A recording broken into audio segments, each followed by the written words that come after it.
Hello and welcome back once again. My name is Donald McKinney, and this is another great episode of Out the Box Show. I am your host, hostess with the mostest, so they say. You know what I mean?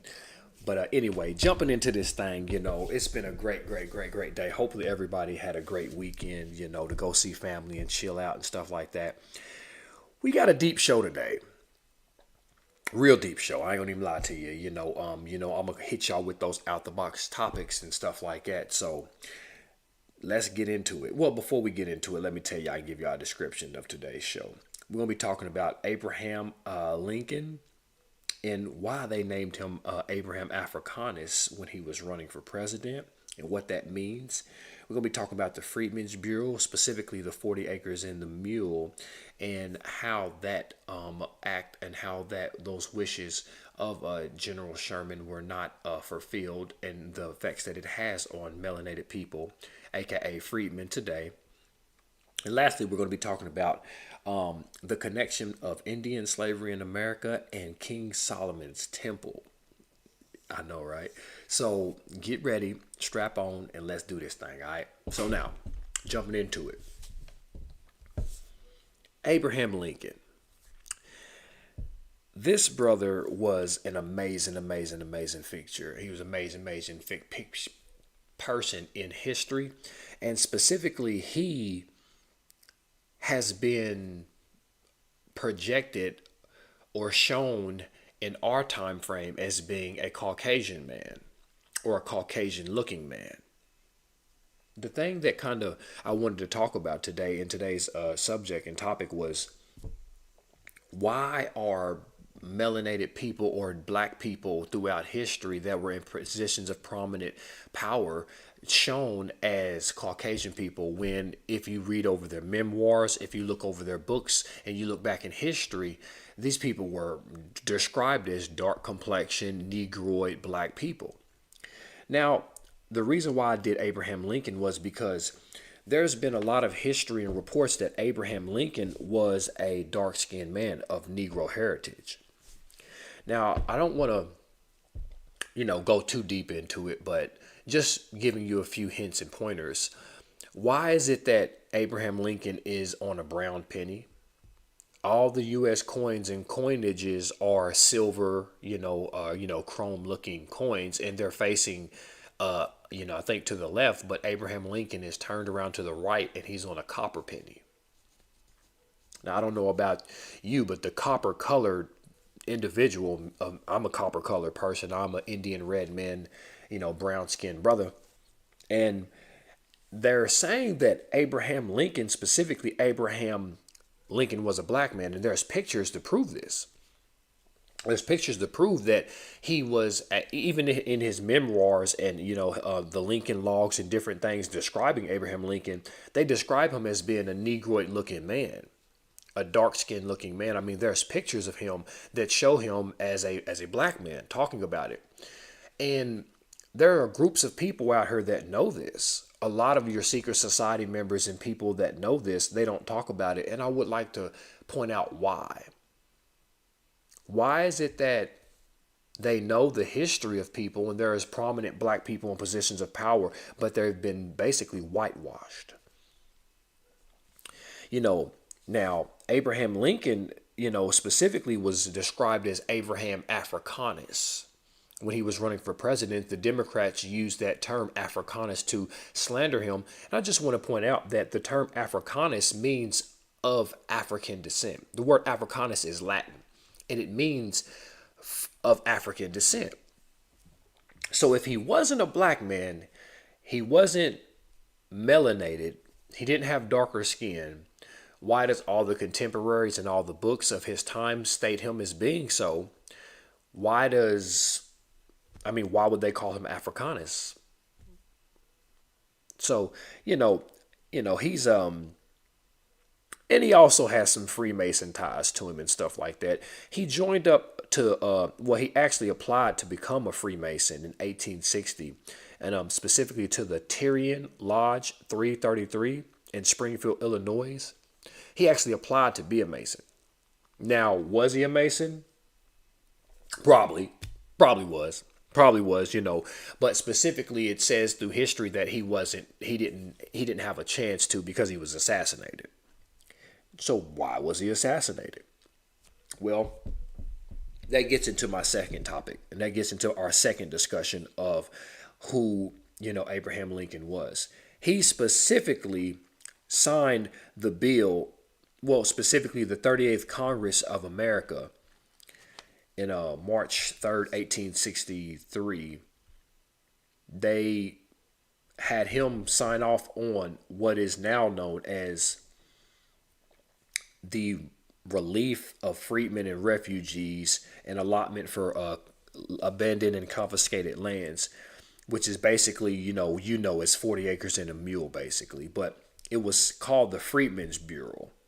The Freedmen's Bureau was enacted March 3rd, 1865, but they signed off on it in 18. Well, Abraham Lincoln signed the Emancipation Proclamation in 1863, but the Freedmen's Bureau was established by Congress that he signed off on March 3rd, 1865. Excuse me.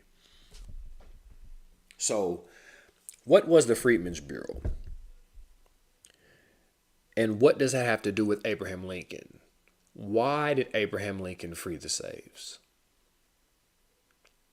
Well, it wasn't good for business. You couldn't have a capitalist system that you have today if you had free labor from people. And I think that it is something that has to do with a lot of your Masonic lodges that you see across the country today. A lot of this hidden knowledge and this hidden information is held in Masonic lodges. What they call the Black Boule. Why though? Why is it there are people in positions of power that are dark-skinned people, red-skinned people, melanated people? Are they hiding? Are they using Caucasian people as a front man to make it seem like, oh, look at the Caucasian man and how he enslaved you? But if you go back and look at the records, it was black people that was participating in slavery as well. And why don't we talk about that? Where are these rich black families and these bloodlines that go back for thousands of years that participated in the acts of slavery? Where do they go to? Who are they? Where are they? Are they still existing? Are they hiding? This is the point that I'm making with this. Because the Freedmen's Bureau, which was enacted by Abraham Lincoln, which is basically a 40 acres and a mule that people were supposed to receive, it never really took footing in America. And, people of color and melanated people never got their fair due and their fair justice with this act being enacted. They basically disbanded it within a few years. And a lot of people, they had a Freedmen's Bank and everything that people just lost their money in. How? Well, they're saying that the money was mismanaged. They're saying that the money was mishandled, and people, basically, the Congress underfunded the Freedmen's Bureau. Did Freemasons have something to do with the underfunding of the Freedmen's Bureau? Were there Freemasons in the American government? Yes, Freemasonry goes back thousands of years. Thousands of years. And specifically, that goes into my third point, which is slavery in America. Specifically, the connection between slavery in America and the connection with King Solomon's temple. King Solomon, he was the king of the Israelites. He was the king of the United Kingdom of Israel. And King Solomon was referred to as the Grand Master. See, in Masonry, the third degree of Masonry, or the 3 degrees of Masonry, uses the construction of Solomon's temple as part of becoming a Master Mason. To become a Master Mason, you have to be able to construct King Solomon's temple and know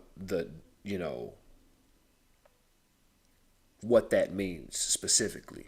to become a master mason. And I find it kind of ironic that King Solomon was in masonry. He's considered the grandmaster mason. He's the grandmaster. Now, bringing this all together, if Abraham Lincoln applied to be a mason, a lot of our forefathers in American presidency and history and people in positions of power are masons. Is it the masons that are behind hiding this knowledge that black people are not just slaves? There's this narrative that, oh, the white man has always been in power and that he enslaved black people, but they don't never talk about the black people that were in positions of power. Black people had trade routes. Black people were chiefs. Black people knew how to speak Hebrew. The queen, I mean, they were very powerful people throughout history that had treaties and had connections with Caucasian people, but they always want to depict them as being slaves or savages. And is it because they don't want black people to know their true history and power, or is it that there are black people that are in positions of power that are holding on to their power by miseducation? There's a book out called The Miseducation of the Negro, and it's really, really, really powerful. I want to say it's by Carter G. Woodson. The Miseducation of the Negro. That's the author. I mean, if I'm wrong, forgive me. This is something that has really, really, really hurt our community and really had a really effect on us, because when you understand the role that Masonry has had throughout history, specifically going back to the lands of Israel. You know, there's been reports that Israel is in America, and I believe this. I believe that America is Israel because of all of the evidence and proofs throughout history, the most temples and pyramids being in the Americas, and specifically the maps throughout history that state that America was India. America was Asia on some maps, and America was defined and described as being India on certain maps. Now, those maps, if you want to, pull up what I'm looking at and you want to do your research for your own self, there's a map called the Waldseemüller map of 1507, and you spell Waldseemüller, Waldseemüller. Waldseemüller map of 1507 says that America, it literally depicts it and names America as Asia. When Christopher Columbus was coming to the Americas, he called America the West Indies, specifically Hispaniola, Haiti, Cuba, those islands which are a part of America. They were the West Indies. America, the landmass, the continent, was described by early Spanish explorers and conquistadors as the Indies, Indias. Now, the name and the historical maps that show the West Indies or Indios, etc. India is in the landmass of Asia, and old maps say that, this America was Asia. Another map you can look at is the Orontius Phineas map of 1538. And you spell Orontius Orontius Finaeus. Orontius Phineas map of 1531. Clearly, if you go look at these maps, it would show America as being called Asia, not America, Asia. Now, the term American or America, depending on how you want to pronounce it and what dialect and language you want to use, that also goes back thousands of years to indigenous people, and specifically the Moors calling this Amaru, the land of Amaru, American, the land of the West, the land of the black. Now, if you connect this with King Solomon's temple and the understanding that King Solomon was the king of the Israelites, look through history and you see that King Solomon had trade routes and had documented trade routes with a land called Ophir. which was in Asia. He had trade routes with India. So, if King Solomon was trading with these people, he probably was from the landmass. And once again, this is from my speculation. This is from my understanding of things like that. You put your own 2 cents together and do your own research always, and don't believe me. Go do your own research and get your own understanding on these topics and issues that I'm talking about. But once again, it's something to really, really look at. Because if you look at these old maps, you see that Asia is connected to America. There was a land bridge called the Bering Land Bridge that connects Asia to America, so they say. And I believe it. Just from the pictures that I can see from the Bering Land Bridge that still exists today, they try to make it seem like, oh, there's all this water and we're not connected and we live on a globe Earth. But when you look at these older maps and you look at the fact that people like Sarah Palin, she said that you can see Russia from Alaska. You can throw a rock and hit Russia's in my backyard, and you can throw a rock and hit Russia. This is what Sarah Palin said. Why would this woman say that Russia's in her backyard? Why is Donald Trump working with Vladimir Putin and then they're supposed to be buying back Russia and Alaska and the connection? When you really start looking at this thing and you start looking at the land masses and what these people know, I do believe that there is a force that is out here that does not want people to fully understand and know the truth about things, because knowledge is power. And if I can control you and control your narrative by not telling you the truth, making you think that you live on a globe Earth. Yes, I am a flat earther. I do believe the earth is flat.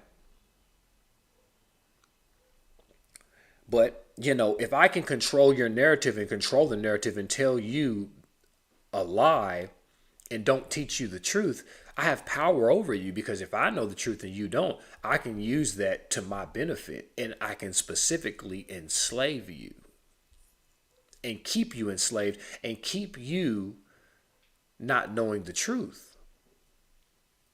So with that being said, I just wanted to once again come out with some topics that are some deep issues, some real deep stuff, African, Abraham Africanus, this man possibly being of black man and black descent and dark skin, and why he's being depicted as a Caucasian man.